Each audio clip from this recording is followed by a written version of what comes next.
9h18 sur le plateau de TV Finance et comme chaque vendredi, Éric Galliègue de Valcon Expertise est avec nous. Bonjour Éric. Bonjour Roselyne.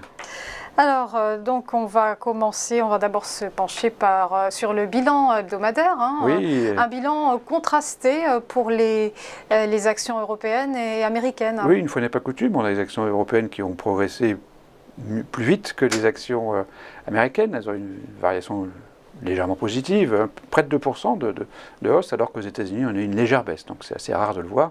C'est souvent lié à l'évolution du taux de change. Donc effectivement, c'est la baisse de l'euro ou la hausse du dollar qui explique ce phénomène d'inversion finalement du sens de la variation sur la semaine écoulée.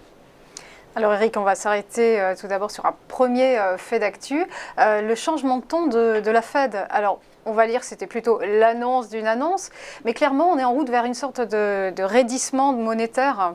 Absolument. En tout cas, une normalisation. C'est quelque chose dont on avait bien sûr conscience, mais qu'on voulait reporter en quelque sorte, en disant bon, ça va venir, mais pour l'instant, profitons de l'instant en quelque sorte, profitons de ces 120 milliards mensuels. Et donc effectivement, on a la confirmation définitive, et Jay Powell finalement a eu le courage d'annoncer assez clairement finalement que le tapering allait commencer peut-être ou probablement avant la fin de cette année, que les taux d'intérêt allaient peut-être remonter en 2022 plutôt qu'en 2023.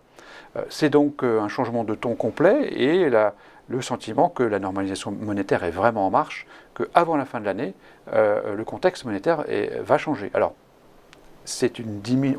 on réduit le débit du robinet, on ne le ferme pas.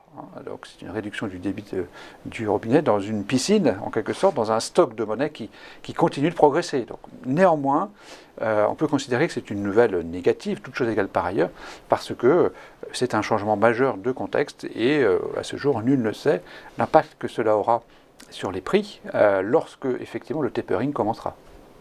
Alors Éric, on poursuit avec la BCE qui elle aussi prépare cette nouvelle ère qui change son ton. On sent vraiment une transition qui est là, et là notamment concernant la fin annoncée du PE2P. Voilà le dispositif spécifique donc pour la pandémie qui a été repris finalement par Reuters, donc qui a consulté un certain nombre de membres du comité des gouverneurs, du conseil des gouverneurs de la BCE, qui toutes considèrent que finalement l'inflation est peut-être plus élevée que ce qu'on prévoit aujourd'hui au niveau de la BCE, ce qui confirmerait que d'ores et déjà, en mars prochain, le dispositif spécifique va s'arrêter.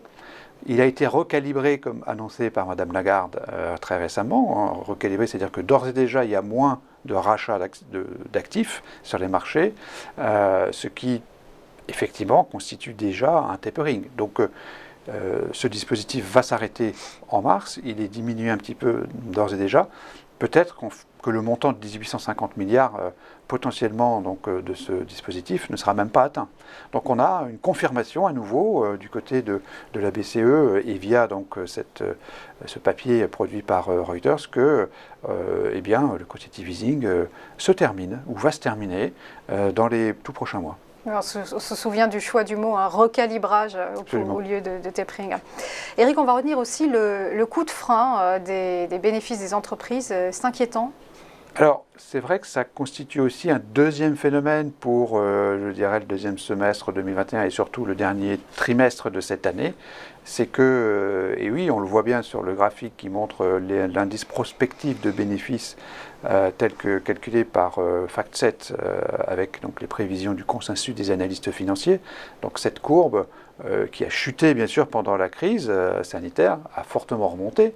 Et finalement, depuis l'été 2020, on vit sur un rythme d'appréciation donc ces bénéfices prospectifs qui est vraiment très très fort. Depuis 5 à 6 semaines, il n'y en a plus cette appréciation. On a vraiment une stabilisation, une normalisation, un petit peu comme les politiques monétaires, une normalisation de la croissance des bénéfices. C'est-à-dire que l'effet de base disparaît. L'effet de base qui était, donc on se comparait à 2020 qui était très bas, 2021 qui était plus haut. Lorsqu'on fait du prospectif 12 mois, on regarde 2022 par rapport à 2021 de plus en plus, au mesure que le temps passe. Et donc la croissance bénéficiaire 2022 par rapport à 2021, c'est 7%. C'est pas 45 ou 90%, c'est 7%. La croissance de 23 par rapport à 22, c'est 7% en Europe. Aux États-Unis, c'est 1 à 2 points de plus parce que il y a toujours une dynamique bénéficiaire un peu supérieure. Donc ça signifie qu'on a vraiment un freinage du momentum bénéficiaire. Et c'est quelque chose qui nous semble important et c'est visible depuis quelques semaines. Effectivement, c'est lié donc à ce phénomène que j'ai évoqué, ainsi d'ailleurs qu'à la fin des révisions en forte hausse des bénéfices par action qui avaient marqué la première partie de l'été 2021. Eric, on va revenir aussi sur le groupe immobilier chinois Evergrande. Alors, on a beaucoup glosé sur les risques de faillite. Bon, finalement, un accord a été trouvé avec les créanciers. C'est quasiment miraculeux, cet accord? Non, c'est un accord partiel dont le détail n'a pas été publié.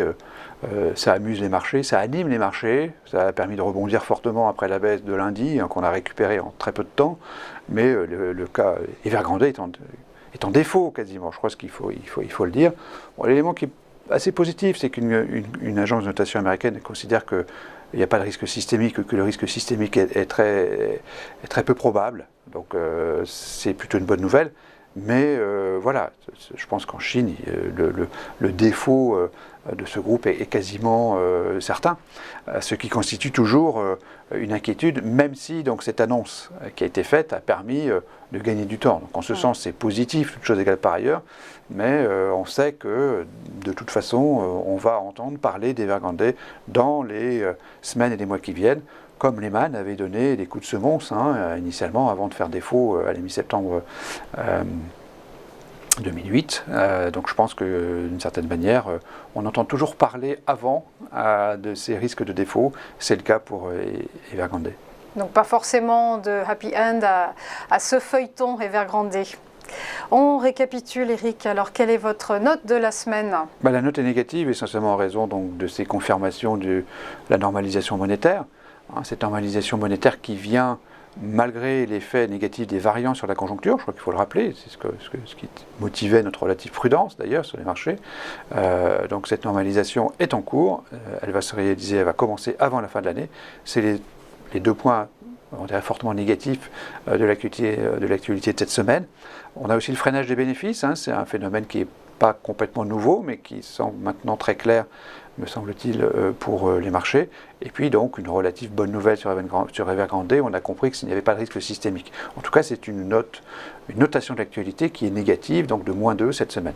Et donc dans ce contexte, quelles sont vos recommandations d'investissement? Alors classiquement, -2 sur l'actu qui nous semble donc mal orienté cette semaine, et à nouveau toutes choses égales par ailleurs, plus 2 sur les actions, enfin plus de 1,5, enfin tout dépend le point de base que l'on veut prendre. Ça signifie que pour nous, d'un point de vue tactique, donc on propose de sous-pondérer les actions pour un CAC 40 supérieur à 6620 points.